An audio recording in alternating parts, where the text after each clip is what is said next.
In the previous video, we have already studied the patterns of rational numbers, and we have also seen that irrational numbers doesn't have any pattern. Now, rational numbers are nothing but fractions, as you saw the definition in the first video, and plotting of fractions you have already studied in previous classes. So we are not going to study plotting of rational numbers, because plotting of fractions and plotting of rational numbers are all same. We are going to see how we plot some irrational numbers like square roots. Now there are other kind of irrational numbers also, like cube roots of many numbers are also irrational, fourth root of other many numbers are also irrationals, but we are not going to plot them. We are going to only see the plotting of square root. Okay, and we are going to use a semicircle method now to put the square roots on a number line. So for that you need to observe whatever is there in this portion of the video, and I am going to instruct you. We are going to use the semicircle method to plot the square roots of any positive number, and I have made a simulations so that you can see how some things change in the process, whereas other techniques remains same.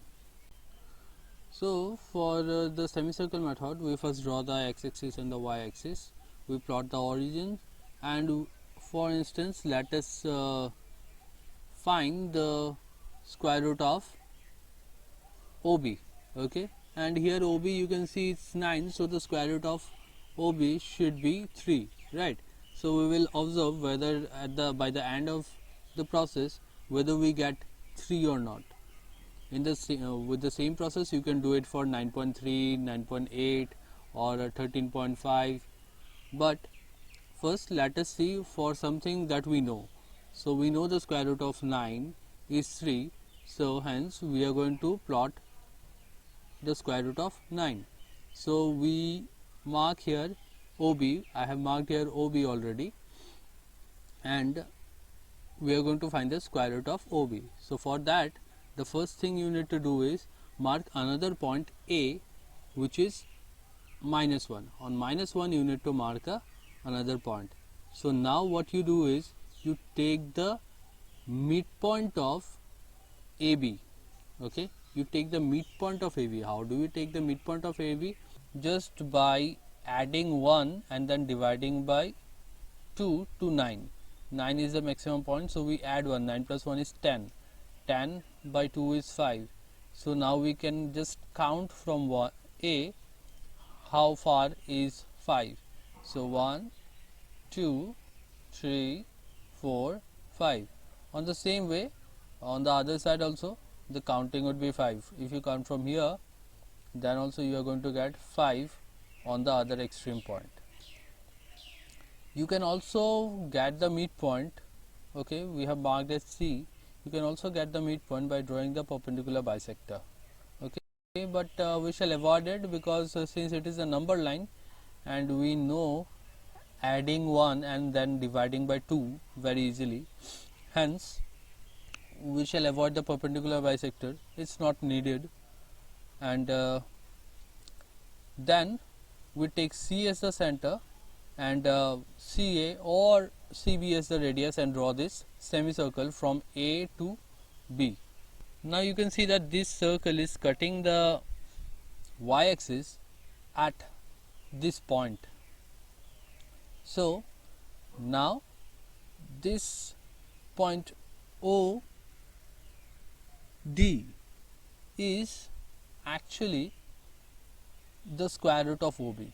Okay, because that's 9 and the square root of 9 is 3, we know that, and this is actually the square root of OB. So the next step we need to do is we just take O as the center and draw the arc from D to cut the x-axis, and it cuts the x-axis at point E. So this OE is the square root of OB, which is plotted on this line. So square root of OB, that means square root of 9 here in this case. Now let me give some other simulations also. Now why just 9? We can take other points, and here we will have some examples.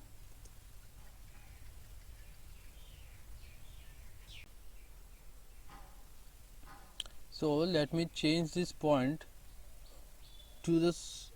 So you can see I can change it, and I have changed this to 4, and square root of 4 also we know. See, we got 2, right?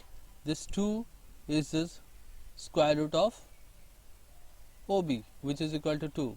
Now let me change this point to the smallest one that I can get here, because I have plotted all the natural numbers. So for 1 also we are getting the same square root of 1 is equal to 1. Let me check it for 16. For 16 it is 4, right? We know that. Now we are just getting some known numbers, whereas we could have plotted 1, 2, 3 and 4 very easily. Now we can do that for other numbers also. For example, 25 also we know, we get it to be 5, right? So the square root of OB here, or 25, is 5, and we have plotted square root of 25 on the number line. This OE is what we have plotted. Now you can see that this point A is fixed here. I have changed the point B, and automatically the point C is also changing. Alright, the square roots are changing, but point A was fixed. Now point C is changing because of this line. Okay, the C is the midpoint of AB, so if AB changes, so C will also change. So do you know the square root of 15? No, we don't know the square root of 15, but see, we have plotted square root of 15 on the number line, and we can get that measurement very easily. Now how do we get the midpoint of this line AB? 15 plus 1 is 8. So you just start from 15 and count 8, or you can just start from A and count 8 and get the midpoint C for AB. Alright, or you can just divide it by 2, 15 plus 1 divided by 2, and then measure it from A, how far it will be, with your scale only. Okay. Now this y-axis, I have marked here y-axis. Sometimes you might even avoid drawing the y-axis. So you can just draw a perpendicular line. These markings that I have given here is not necessary. Alright, a simple perpendicular line on the origin is sufficient. You don't need to draw even the markings that I have drawn here, okay, for getting the square root of any number.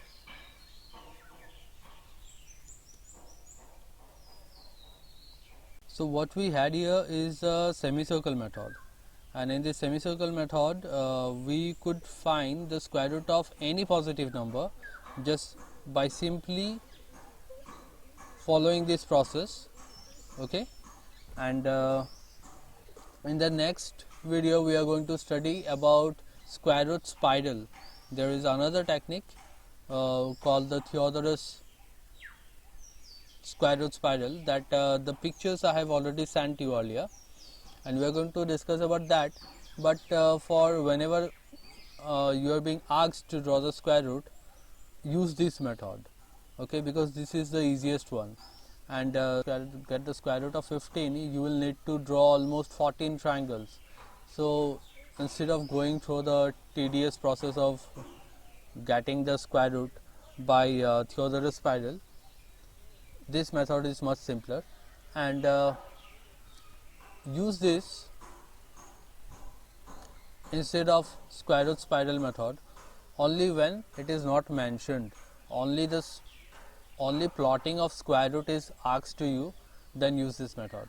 If you are being asked to draw the plot square root using the spiral method, then obviously you are not going to draw this, then you are going to use the square root spiral method.